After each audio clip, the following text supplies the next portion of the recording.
He's got me in the scissor guard. He's wrapping this tight. He's got his knee and heel. Knee and heel connection is being driven here.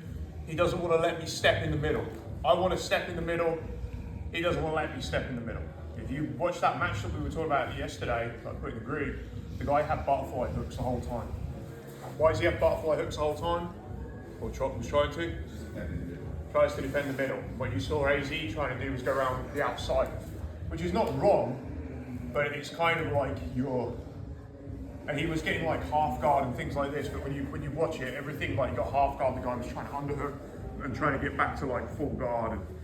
And this was happening a lot in that match, and he kind of ended up, here a bit as well with the hook on the outside. But the point was that guy, the reason I posted that was that guy was just, if you said like what was that guy's game predicated on, it was completely almost predicated on this. And I actually messaged AZ about it afterwards, because it's like, he's probably a black belt in terms of whether he's got a black belt or not. He's probably a black belt in terms of experience. He's been around a long time. But for me, like, if I'm looking at that game saying how can I improve AZ if he started becoming a member here?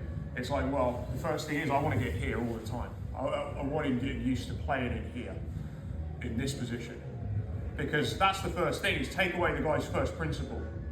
Become really good at fighting for the center. Like, there's no doubt, if you watch that guy roll with Casey, there is no way Casey would allow him this. Like, this would be a war to get. He wouldn't even so the guy's having to fight to get to where he's even comfortable. That's the difference. That's why when people said about Rickson, when they would roll with him, they'd go and roll with all these world champions, it'd be like, I never felt like I could get started. Because someone like Rickson doesn't let you play here. Because he's going to be here. He's going to be in here the whole time.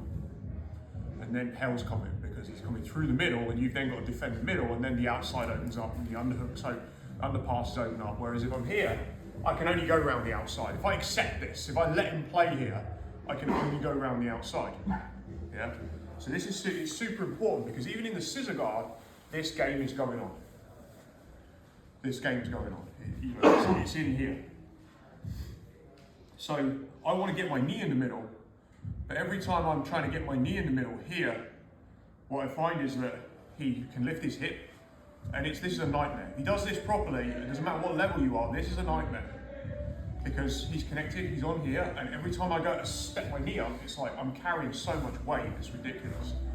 Yeah, and I'm also in danger that the wider my base is, the harder it is for me to step. So that protects me a little bit to the scissor. So if he goes to scissor me, the wider my base is, it's a little bit harder for him to sweep me. But it's very hard for me to step. So this is a tremendous position to have in your arsenal. I try and step, he lifts the hip, and he puts me back down.